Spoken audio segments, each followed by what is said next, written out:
Para chegar ao conhecimento sobre algum fato, a gente confia no que ouvimos de outras pessoas. Pode até ser que essas outras pessoas mostrem, no final das contas, que não são confiáveis, mas no ponto de partida a gente confia. Mas e quando estamos falando de um crime, essa mesma lógica funciona? Pode o juiz, como qualquer cidadão comum, valer-se de uma livre interpretação dos fatos e da confiança que deposita nas testemunhas para decidir sobre a inocência de alguém? Ao longo dos anos, o processo penal brasileiro foi se tornando cada vez mais dependente de testemunhos, do que as pessoas falam sobre o que viram ou o que viveram em uma determinada situação de crime. Hoje, é possível dizer que o sistema de justiça criminal é sustentado basicamente por provas testemunhais. E qual é o impacto disso no processo penal? De que forma a dependência dos testemunhos e a falta de protocolos para sua realização prejudicam a realização da justiça? Para falar sobre isso, convidamos Antônio Vieira, professor de Direito Processual Penal da Universidade Católica de Salvador, e Janaína Matida, professora de Teoria do Direito da Faculdade de Direito da Universidade Federal do Rio de Janeiro. O que é a prova testemunhal? A prova testemunhal é uma espécie dentro do gênero que nós chamamos de prova de memória, né?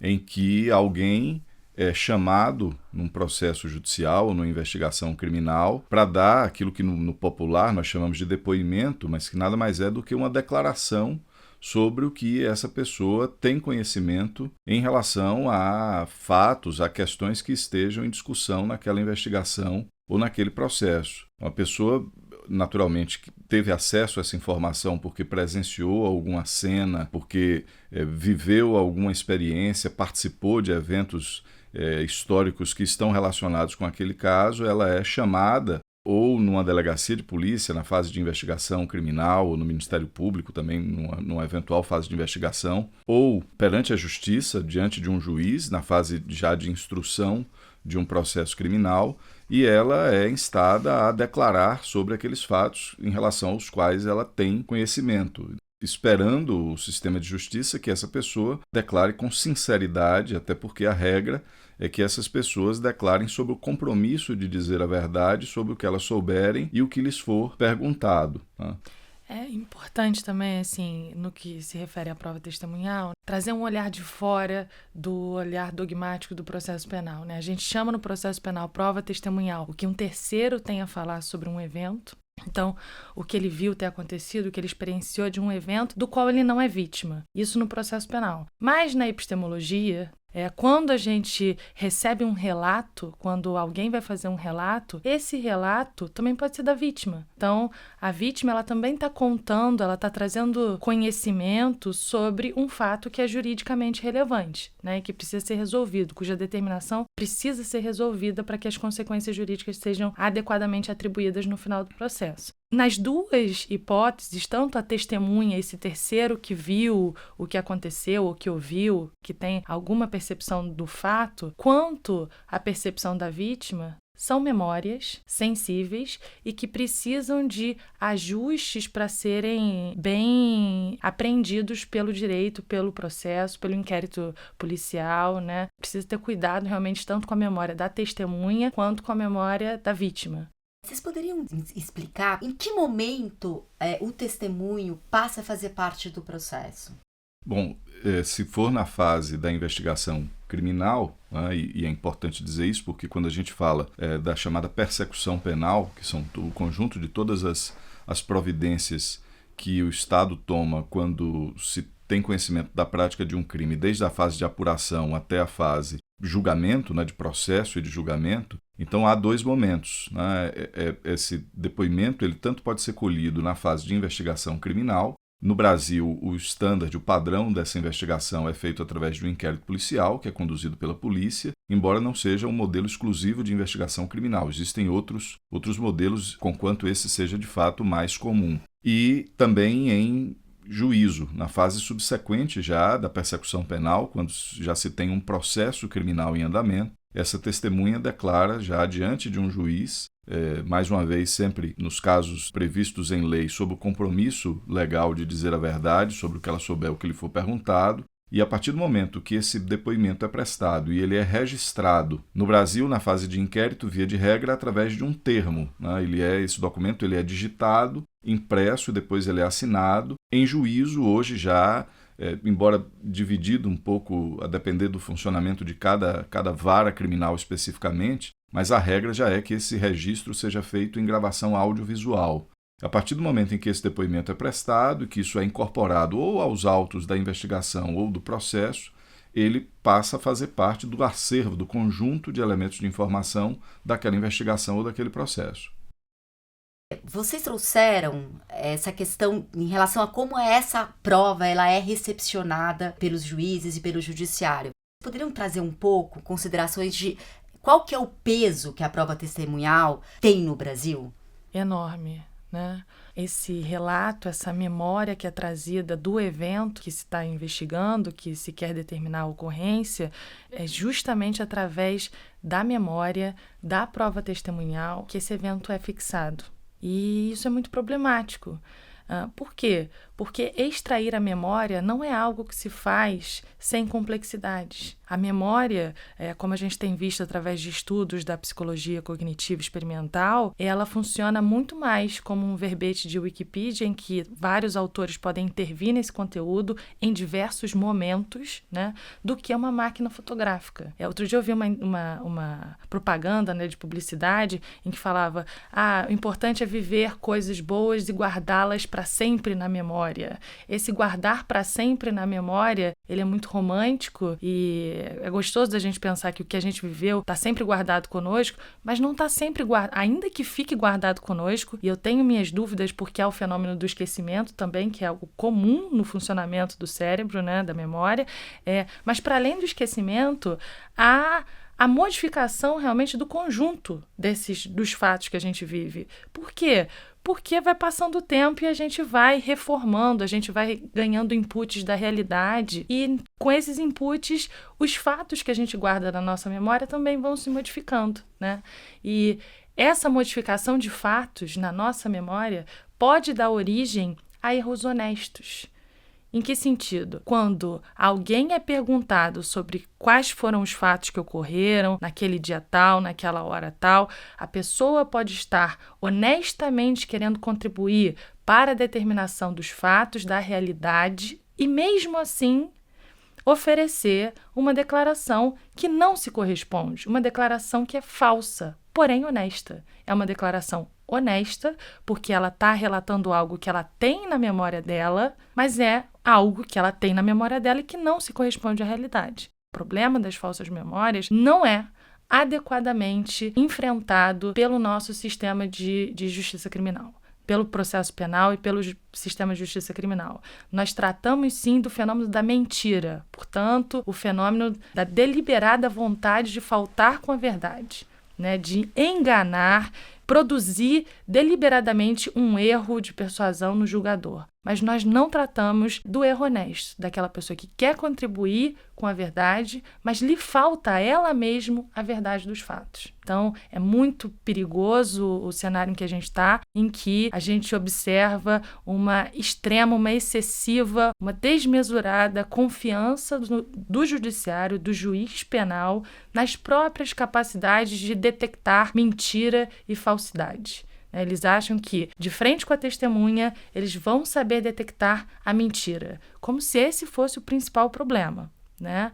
Para além de não ser o principal problema, eles não têm ferramentas, não estão ainda munidos de ferramenta para lidar com o fenômeno da contaminação da memória, tornando a memória falsa. Um ponto que me parece interessante é que nós não temos no Brasil uma tradição de fazer investigação criminal, especialmente nos casos da criminalidade mais comum, mais cotidiana, através de outros elementos de prova científica e que se valha, portanto, do aporte de outro tipo de informação nas investigações e nos processos. O que faz com que, de fato, como muito bem disse Janaína, a prova testemunhal ocupe um lugar de protagonismo em relação aos acervos probatórios dos casos que são julgados pela justiça todos os dias. Os casos mais comuns que ocupam os lugares dos processos criminais no Brasil estão ligados a crimes de criminalidade comum ou cotidiana, que são casos de roubo, de homicídio, de tráfico, de furto. E nesses casos, as investigações elas normalmente dependem, né, e são muito centradas, até porque no Brasil a parte que toca a atuação da polícia científica não se desenvolveu muito, ou pelo menos como era esperado e como aconteceu em alguns outros países, de sorte que as nossas investigações criminais elas dependem muito da palavra das pessoas que presenciaram os fatos, que sabem alguma coisa dos fatos.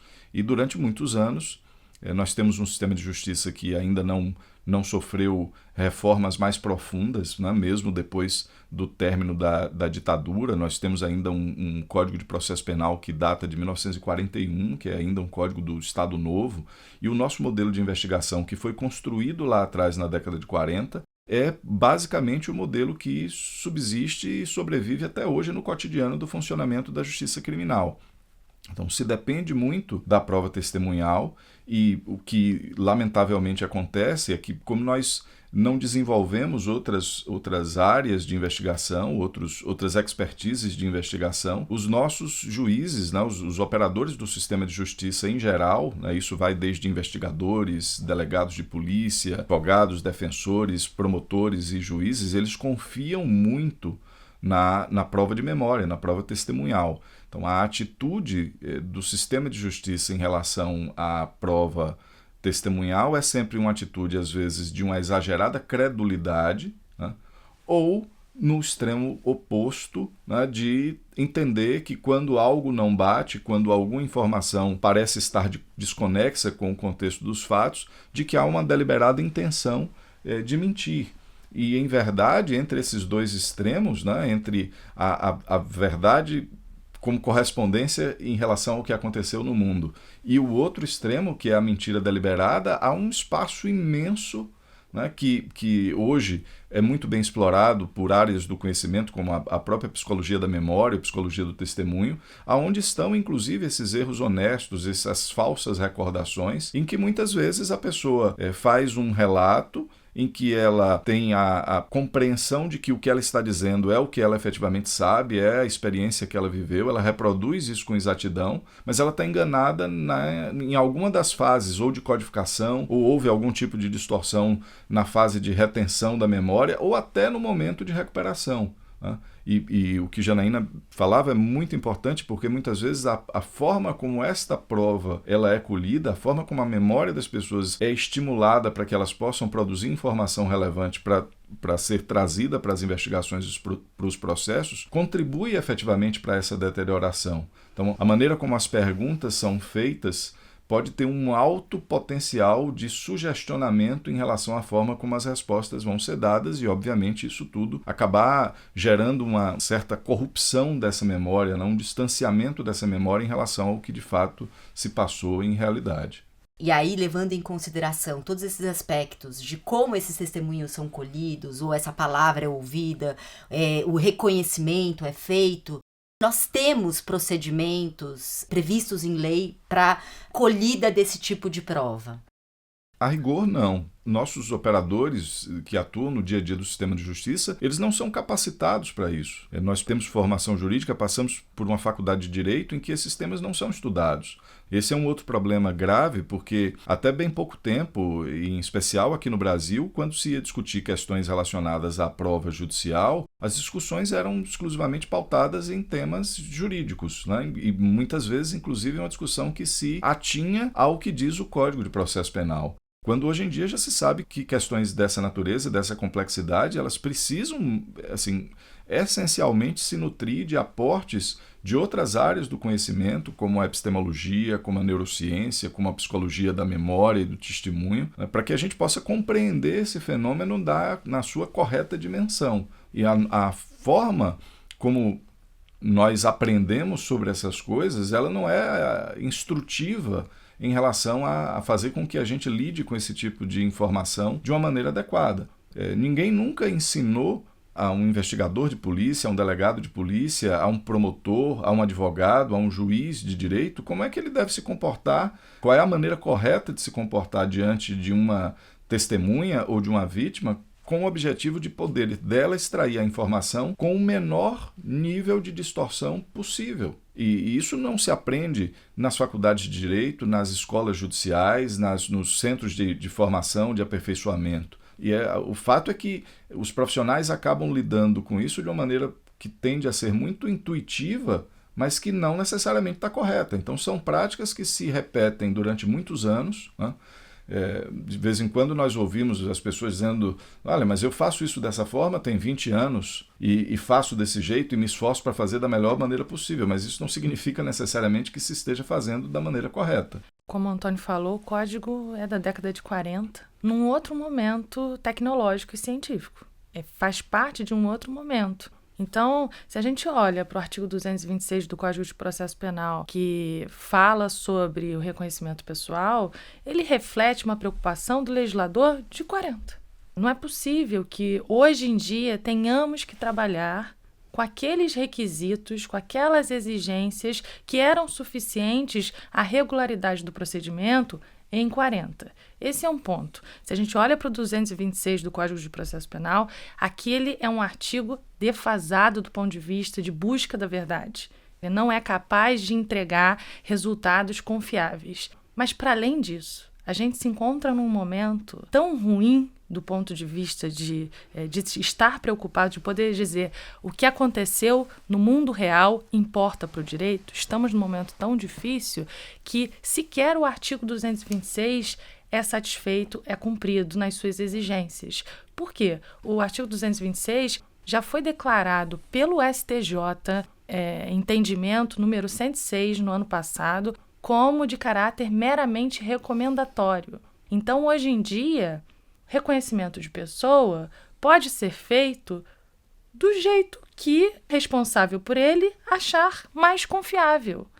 Que tipo de garantia esse nosso sistema de justiça criminal está prestando para os jurisdicionados? A garantia de vamos fazer a partir da confiança que cada indivíduo tem. Então, o juiz tal acha importante fazer o reconhecimento com 3 pessoas parecidas ao suspeito. O outro juiz acha que show-up, e show-up é um termo técnico que é empregado para dizer eu só mostro para a vítima ou para a testemunha uma pessoa. Enquanto que para outro juiz o show-up é suficiente. Enquanto que para outro juiz, um terceiro juiz, é preciso trazer 5 pessoas. Ora, a gente não pode ficar dentro do direito falando como se o direito fosse suficiente para identificar critérios, para trazer critérios que, em realidade, têm que ser dados por outras áreas de conhecimento. Vou voltar às pesquisas da psicologia experimental e cognitiva, e esses experimentos que vêm sendo feitos principalmente nos Estados Unidos têm orientado a importância de 6 a 12 pessoas numa fila, que essa fila ela seja realizada de forma sequencial, de modo que a testemunha não se sinta obrigada a escolher a pessoa mais parecida dentre os que estão na fila, e só indicar, de fato, se ela acha que alguém corresponde às características fenotípicas da pessoa que a atacou, que lhe causou dano. A autoridade que realiza o reconhecimento não deve ela mesma saber que o suspeito está na fila, não tem que saber quem é, tem que avisar para a pessoa, para a testemunha ou para a vítima que é possível que o suspeito não esteja presente na fila. Tem uma série de indicações que têm sido dadas para realizar o reconhecimento pessoal da forma mais fiável possível. E no Brasil, não apenas as nossas exigências estão defasadas se comparadas com essas exigências atuais, como nem mesmo as péssimas exigências que temos são cumpridas pelo nosso judiciário e pelas autoridades policiais. Então, do ponto de vista epistêmico e de uma justiça criminal preocupada em atribuir consequências jurídicas apenas àqueles que as merecem, nós estamos descumprindo essa promessa de forma muito séria.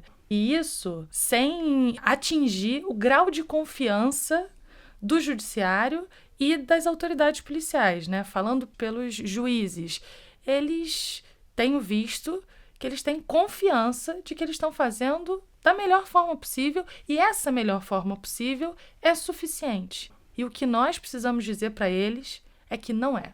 A gente precisa marcar esse ponto que a melhor das intenções não é suficiente para garantir as promessas que um processo penal preocupado com a justiça está fazendo na vida em sociedade, nas democracias. A melhor das intenções simplesmente não é suficiente. A gente precisa se voltar aos conhecimentos que as áreas preocupadas com esse conhecimento, né, estão oferecendo para a gente. Esse excesso de confiança ele tem um efeito devastador em várias fases da investigação ou do processo. É evidente que isso tem um impacto muito grande no momento em que o juiz vai valorar essa prova para poder chegar a uma decisão em relação à determinação dos fatos. Mas isso também produz um efeito que é muito grave e sério nas fases iniciais da investigação, porque não raras vezes o que nós percebemos estudando os casos concretos, às vezes casos de erros judiciários gravíssimos, que mantiveram pessoas atrás das grades injustamente por longos anos, é de que, em boa parte desses casos, quando há um reconhecimento, todo mundo confia cegamente naquilo e ninguém investiga mais nada. Às vezes, outras linhas de investigação que são factíveis, que são plausíveis, são absolutamente abandonadas pela polícia, porque eles se contentam.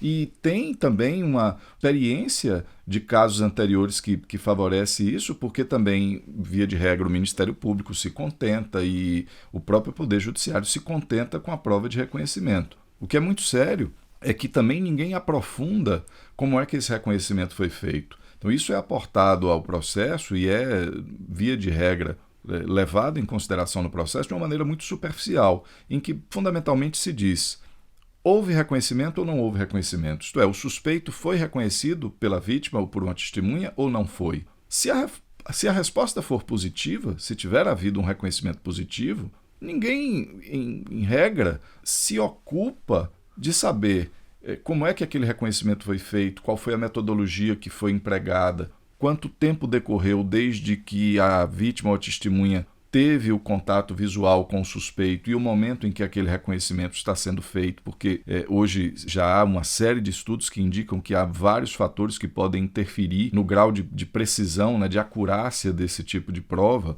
Um desses fatores, inclusive, é a questão do tempo de retenção. Quanto maior for o espaço de tempo, o intervalo de tempo, entre o momento em que aconteceu o fato, né, o crime, e o momento em que vai ser feito o reconhecimento, mais chance de que haja um possível comprometimento, uma deterioração dessa memória e mais se tem risco de se ter um falso positivo. O efeito de um falso positivo nesses processos, era sobre isso que eu falava ao início, ele é devastador, porque é quase como uma confissão. Isso tem um peso no momento da decisão que se sobrepõe em relação a outros elementos de informação ou de prova e praticamente tornam certa uma decisão condenatória. Muitas vezes uma condenação que está baseada num reconhecimento, mas que é um reconhecimento fundado num falso positivo. Vocês trouxeram de várias maneiras que o testemunho tem grande importância no sistema de justiça criminal. No final das contas, é o testemunho que acaba por sustentar a grande maioria dos casos e as decisões condenatórias do sistema de justiça criminal. Qual é o impacto disso para o sistema de justiça criminal como um todo e também para a política de segurança pública do país? O impacto é que, de fato, nós temos um sistema de justiça que hoje talvez as pessoas já percebam um pouco mais isso a partir da atuação de algumas entidades importantes, como os projetos inocentes, a atuação das defensorias públicas, entidades como o próprio IDDD e o trabalho que vem sendo feito, né, o legado, o resultado desse trabalho que vem sendo feito há alguns anos, já faz com que as pessoas percebam, em alguma medida, que o sistema de justiça ele é menos confiável do que nós normalmente supomos, né? Que, em verdade, se comete muito mais erros do que nós normalmente supomos e confiamos, né? A população talvez comece hoje a ter, de maneira ainda bastante discreta, é verdade, mas comece a ter uma representação de que, por mais bem intencionadas que sejam as pessoas que estão atuando em todas as etapas da persecução penal, em todas as instâncias do sistema, mas o sistema é passível de erros, né?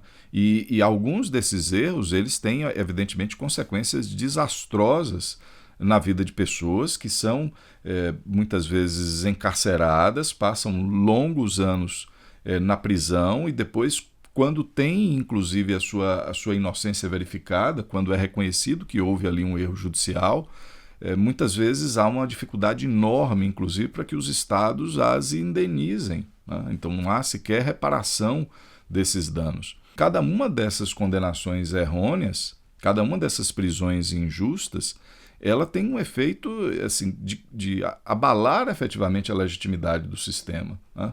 É como se cada erro desse anulasse um sem número de condenações certas, porque o sistema se revela efetivamente incapaz de fazer aquilo que ele se propõe, que é distinguir os casos, né? É comum que se diga que a função do sistema de justiça criminal, no fim do dia, reside exatamente nisso, em separar os culpados dos inocentes e criar as condições para que aqueles que são efetivamente culpados sejam sancionados na justa medida da sua culpabilidade, até para que também não haja excesso de punição. E se o sistema se revela incapaz disso, né, as consequências são essas, é que a gente não pode confiar no sistema, a própria ideia de aplicação da lei penal, né, e a expectativa que se tem, né, da capacidade que o sistema de justiça criminal tenha, né, aplicando o direito penal, até de motivar condutas, de fazer com que as pessoas não cometam crimes porque sabem que, se cometerem crimes, elas poderão ser punidas. À medida em que o sistema começa a funcionar de uma forma arbitrária ou aleatória, o efeito é inverso, né? Isso gera uma sensação de absoluta insegurança, né? E tem a capacidade de criar, inclusive, uma sensação no sentido oposto. Diz, olha, eu não preciso me preocupar em me comportar conforme a lei, porque o sistema funciona de uma forma aleatória, né? Se eu cometo um crime e outra pessoa é punida no meu lugar, né, o efeito disso é, a longo prazo, desastroso, além, obviamente, dos problemas todos que isso gera em relação a números de população prisional que nós temos hoje no Brasil, que são dados efetivamente preocupantes. O recado que se dá a partir dessa confiança exacerbada em elementos probatórios que vêm se mostrando pouco fiáveis no modo como eles são produzidos atualmente, é que nós não podemos confiar nas decisões judiciais condenatórias. Ao fim e ao cabo, é importante que em democracias a gente assuma que existe uma classe de erros que é pior.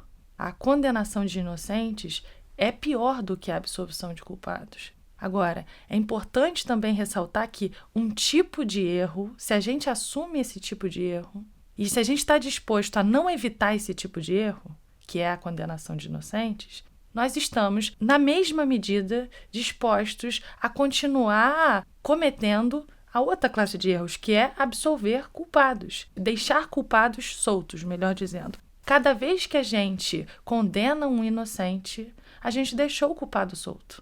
Eu não estou aqui dizendo que as vítimas não têm que ser escutadas, muito pelo contrário. As unidades policiais, elas precisam ser ajustadas para receber da melhor forma possível o relato da vítima. Mas receber da melhor maneira possível o relato da vítima não é acreditar no que ela diz de uma maneira cega e acrítica. É saber, tomar em conta todos os fatores que podem ter contaminado a própria memória dessa vítima e ajudá-la, através de laudos periciais também, a revisitar essa memória que ela tem do fato. Quais são as ferramentas que poderíamos ter para garantir tanto uma qualidade maior na tomada desses testemunhos, na realização desses reconhecimentos, como também para garantir a recepção dessa prova pelo judiciário de uma maneira mais crítica? Hoje, em regra, o que tem acontecido? Esses reconhecimentos eles são feitos, num primeiro momento, ainda na delegacia de polícia, né, quando a vítima ou a testemunha é chamada à delegacia de polícia para fazer o reconhecimento, e isso em si já é um problema, porque, via de regra, a vítima vai lá, comunica um crime ou é iniciada uma investigação. Então, a expectativa que as pessoas têm, de uma maneira geral, é de que a polícia esteja fazendo uma apuração dos fatos e, em determinado momento, a polícia diz, olha, achamos o cara, né? Pegamos a pessoa, temos um suspeito, vem à delegacia para fazer o reconhecimento. E isso em si já é algo muito complicado, porque tem um potencial de sugestionamento muito grande, né? É natural, é intuitivo que a pessoa acredite que a polícia chegou à conclusão, né, de que aquela pessoa deveria ser tratada como suspeita, porque ela fez uma investigação sobre os fatos e alguns elementos de informação teriam levado a essa constatação. Então, em linhas gerais, como se isso tivesse a possibilidade de causar uma espécie de viés confirmatório, na expressão que a gente normalmente usa do ponto de vista técnico, em relação à vítima ou à testemunha. Se ela vai lá achando que ela vai chegar lá e vai se deparar com a pessoa. Também é muito natural que, diante da dificuldade que essa pessoa tenha de recuperar essas informações da memória, na hora que ela seja confrontada lá com uma determinada pessoa, um suspeito, e que se use um procedimento de show-up, ou seja, que eu exibo aquela pessoa sozinha, às vezes com um uniforme de detento, às vezes algemado, escoltado pelos policiais, por um espaço de uma porta entreaberta, num relance, que a pessoa tenha muito pouca condição de fazer efetivamente esse reconhecimento da forma devida. Essa pessoa, em regra, vai para lá com medo de ser vista, com receio, obviamente, da experiência traumática que é ser posta diante de alguém que foi visto praticando crime, ou até, no caso da vítima, isso é ainda mais especial, porque é exatamente a pessoa que, às vezes, se submeteu à violência, ao estresse da situação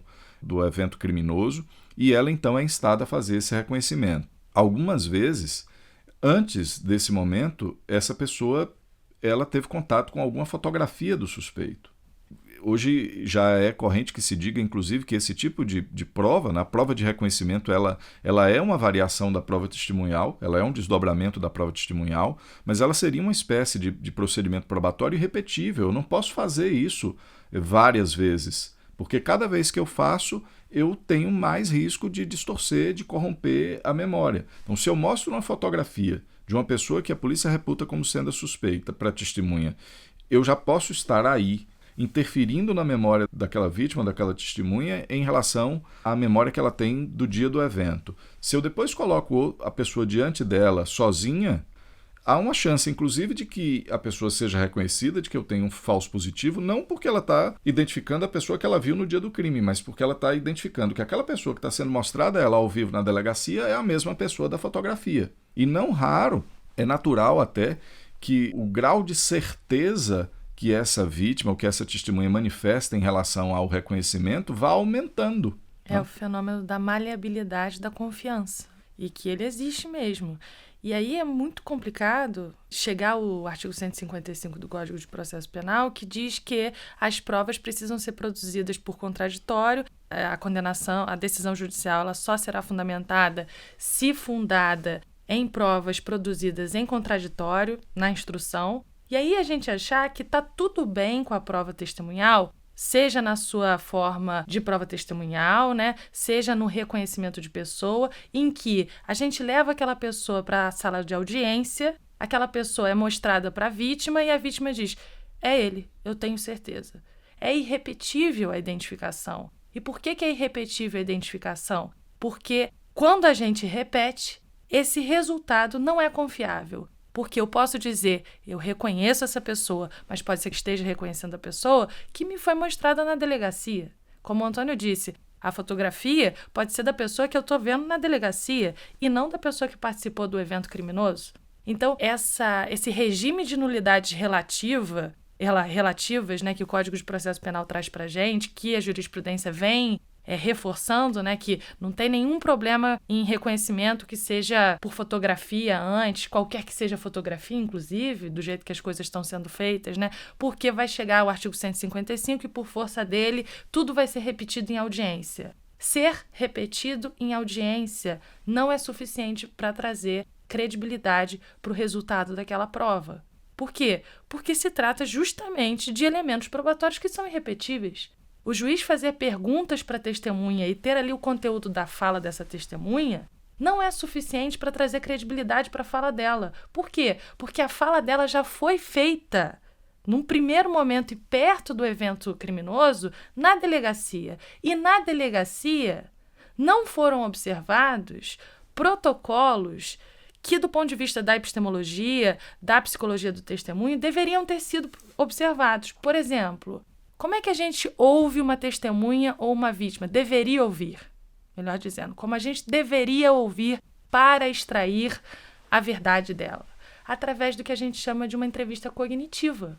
Então, o relato precisa ser aberto, num ambiente acolhedor, em que a vítima possa fazer as pausas necessárias para se recordar do que aconteceu, em que as perguntas sejam feitas de maneira aberta e não fechada e sugerindo uma série de fatos. Há estudos na psicologia cognitiva, a Elizabeth Loftus é uma grande autoridade, né, no tema. Ela fez experimentos que demonstram que a gente pode incutir na memória humana eventos como uma criança, um sujeito já adulto, acreditar que quando criança se perdeu no shopping. Então, quer dizer, pelas perguntas que a entrevistadora pode fazer, ela pode incutir na memória do entrevistado um fato que nunca ocorreu, pela forma como ela pergunta, pelas implicações e sugestões que ela traz no formato das perguntas, nos fatos que ela faz com que a outra pessoa tome como verdadeiros pela forma que você começa a perguntar.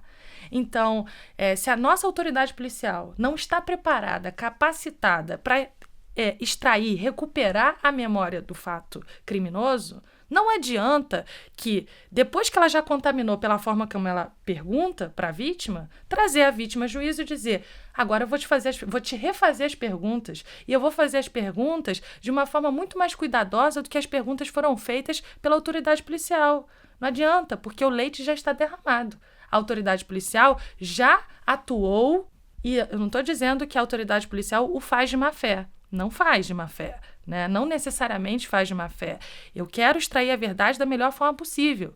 E aí eu vou fazendo as perguntas que eu acho que são potentes para extrair a verdade da vítima ou da testemunha. Ocorre que, outra vez, as melhores intenções podem não ser suficientes para extrair resultados confiáveis. Então, juntando essas melhores intenções, que em realidade são incapacidades cognitivas, incapacidades técnicas dos operadores do direito, né? Juntando isso com o nosso regime de nulidades relativas, ou seja, eu resolvo em juízo eventuais irregularidades do inquérito policial, juntando tudo isso, o que a gente tem é um caldo epistemicamente deficitário para o qual a gente deveria olhar com muita desconfiança, com muito ceticismo.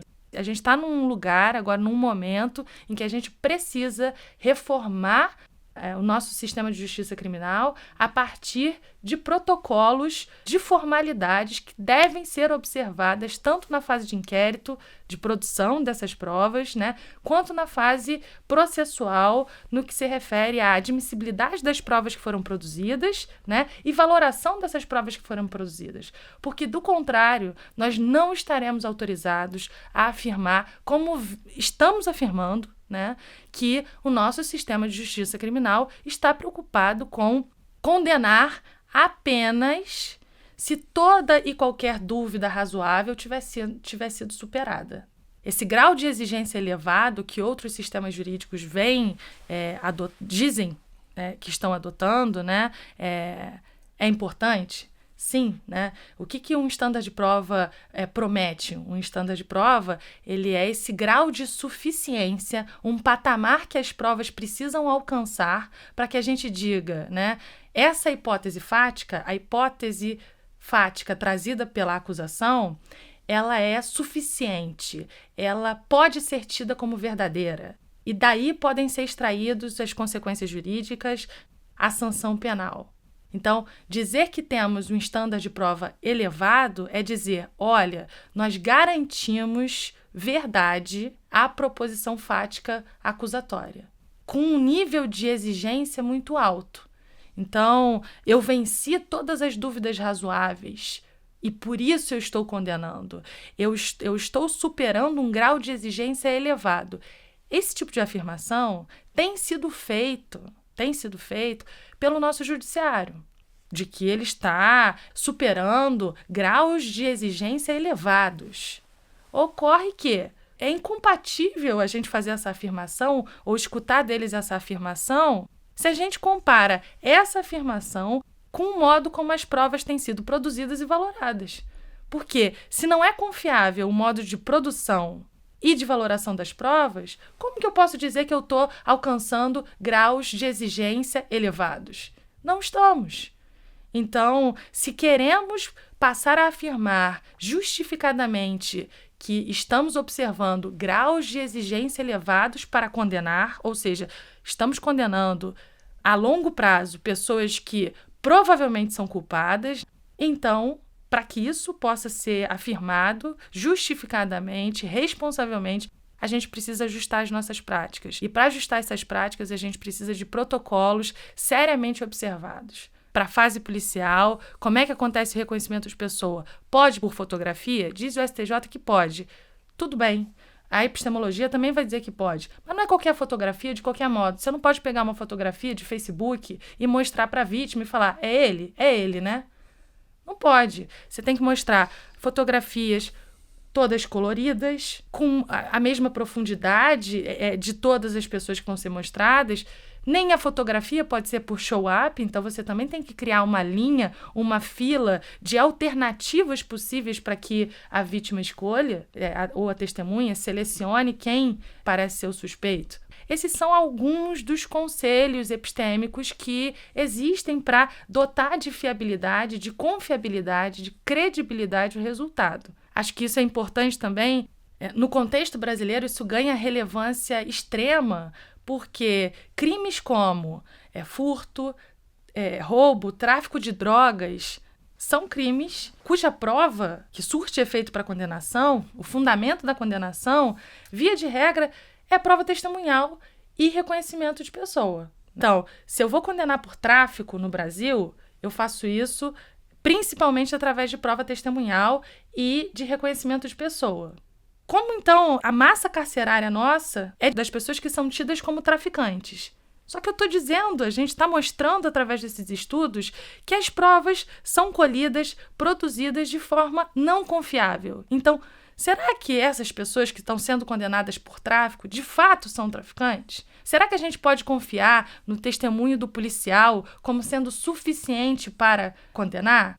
Será que o reconhecimento de pessoas realmente está levando para atrás das grades aqueles que merecem?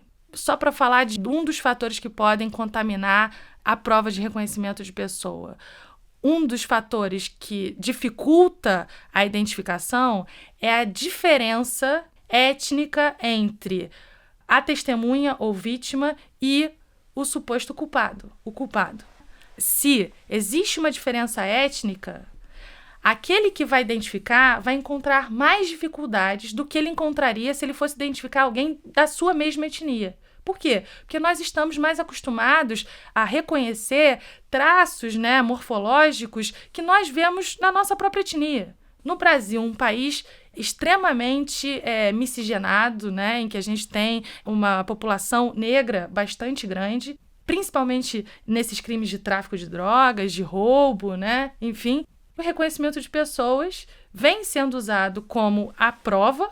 Não raro, é uma pessoa branca que vai lá e vai reconhecer uma pessoa negra.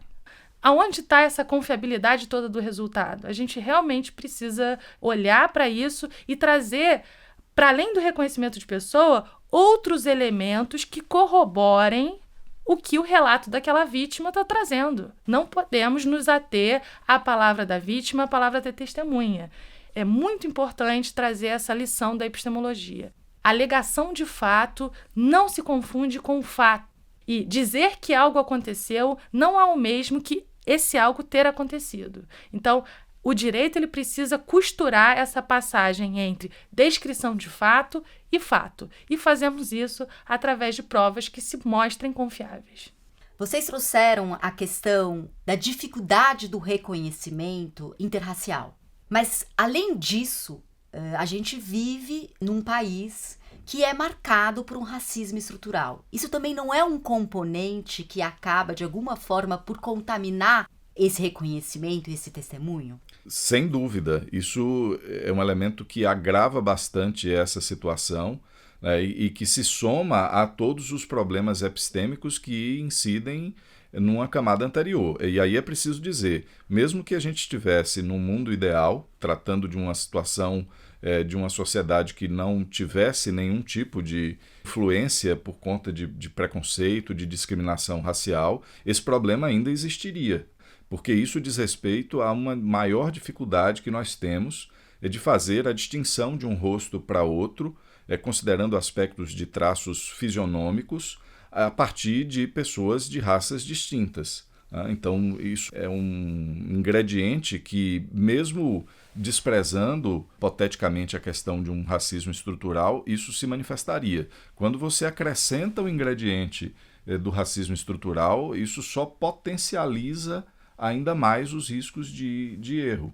Pensando assim, né, em política criminal e que foge um pouco a nossa discussão da epistemologia, porque a epistemologia ela é preocupada, né, com ajustar as ferramentas do processo penal para a verificação dos fatos. É algo que quer entregar o resultado que políticas criminais anteriormente definiram como os resultados a serem perseguidos. Então, falando um pouco de política criminal, os tipos penais que são objetos de persecução penal, né, de protagonismo ali da procura, é tráfico de drogas, roubo, e que tem um público-alvo. Sendo esse público-alvo pessoas negras, de comunidades periféricas, aí está o nosso racismo estrutural. Racismo estrutural, institucional, de se buscar tanto produzir castigo nesses casos. A partir assim, dos meus valores pessoais e tal, eu acho que já deveria haver uma modificação, né, de política criminal nesse sentido. Agora, mesmo sendo essa a política criminal do nosso sistema jurídico, precisamos ajustar para que apenas as pessoas que cometam essas ações sejam punidas por essas ações na exata medida do castigo que elas juridicamente merecem. E o que a gente está vendo é que as ferramentas probatórias, elas sequer estão ajustadas para resolver, para entregar o que a política criminal atual decide como sendo os objetivos. A gente está errando em todos os sentidos. E o que acontecerá se formos incapazes de mudar esse sistema? O direito vai deixar de cumprir a promessa para o qual ele foi criado. Eu dou aula de teoria do direito para alunos de primeiro e segundo período, e existe um momento em que a gente fala sobre as funções do direito, as funções de um sistema jurídico. E a principal função de um sistema jurídico, para aqueles que ainda acreditamos no sistema jurídico, é muito importante isso, né? Que a gente acredite que o sistema jurídico tem uma função, é melhor com direito do que sem direito. E a função que é tida como a principal, que a gente apresenta para os alunos, é a conformação da conduta dos destinatários finais.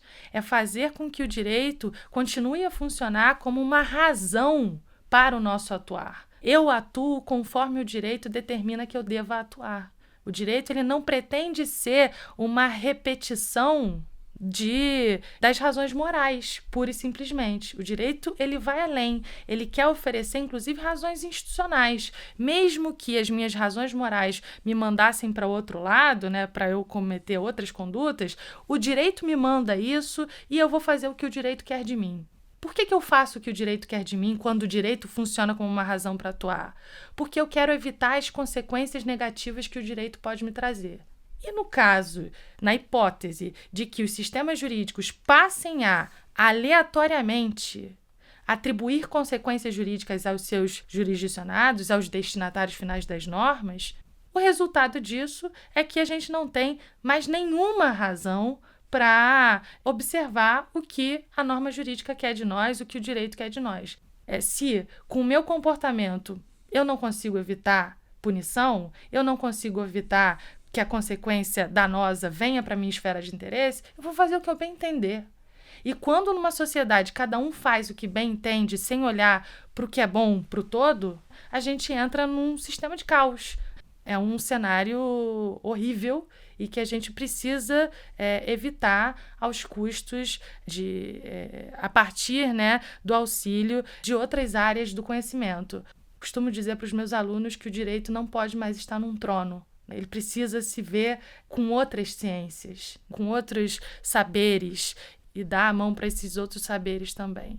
E o fato é que, se esse problema não merecer da nossa parte a devida atenção, é difícil saber o que mais importa, né? O que é mais importante do que isso. Olha, nós estamos no dia a dia do sistema de justiça fazendo que, com base nesse tipo de prova no qual as pessoas depositam exagerada confiança, com que as pessoas erradas estejam sendo presas e condenadas. Se isso não for um tema da maior importância, é difícil dizer que outra coisa é. E isso, evidentemente, vai contribuindo para uma degradação, né, do sistema de justiça, para uma perda de legitimidade do sistema de justiça que, em alguma medida, em algum momento, vai comprometer e vai fazer com que se comece a questionar a própria razão de ser da sua existência. Se eu não consigo ter um sistema minimamente adequado, que seja minimamente confiável, para, no final de tudo, conseguir distinguir pessoas culpadas das pessoas inocentes com margens as menores possíveis de erro, então por que eu mantenho toda essa estrutura? Né? Por que eu tenho investigadores, delegados, promotores, juízes, defensores? De resto, há um outro problema. O mundo inteiro hoje discute essas questões. Isso não é uma questão, e o debate sobre isso não é uma exclusividade do Brasil. O mundo inteiro discute essas questões, né? Seja nos Estados Unidos, seja nos diversos países da Europa, na Ásia. Esse é um tema da mais absoluta relevância. De fato, muito a partir dos últimos 40 anos, sobretudo por conta das contribuições mais recentes das pesquisas da neurociência, da psicologia do testemunho. Mas esse é um tema da maior importância. E, de uma forma geral, o que se percebe é que há um empenho, há um comprometimento de todos esses outros países do mundo de tentar aprimorar suas práticas. Nos Estados Unidos, eles vêm fazendo isso já há algumas décadas na tentativa de estabelecer protocolos, como disse Janaína mais cedo, que assegurem uma metodologia que seja mais confiável em relação à obtenção dessas informações e dessas provas. Na Europa também não tem sido diferente. Aqui na América Latina, para fazer a referência a um país que fez a reforma do seu Código de Processo recente, como foi o caso do Uruguai, já houve, por parte do legislador, uma preocupação de incorporar na metodologia, por exemplo, da prova de identificação ou de reconhecimento, uma série de parâmetros, de critérios que deem maior segurança a esse procedimento, enquanto nós aqui no Brasil ainda estamos, evidentemente, muito atrasados em relação a isso tudo.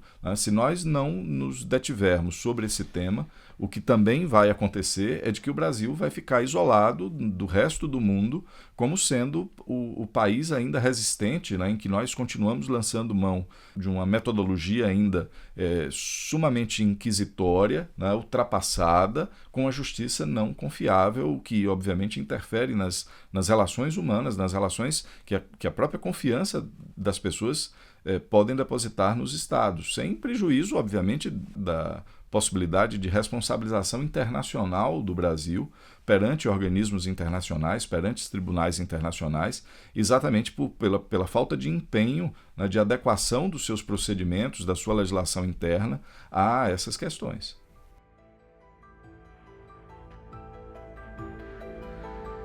Muito obrigada. Ótimo encontro. Prazer contar com vocês, Janaína e Antônio. Obrigada ao IDDD, a você.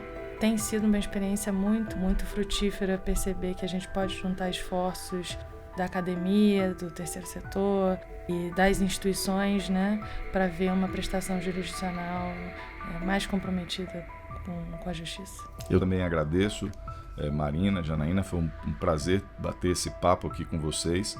Agradecendo também muito especialmente ao IDDD por ter proporcionado aqui esse encontro e permitido que a gente colocasse em discussão um tema que para nós todos é de fato da maior importância, da maior relevância. Que seja possível uma justiça mais justa, né? Isso. É isso, a realização de uma justiça mais justa. Obrigada, gente.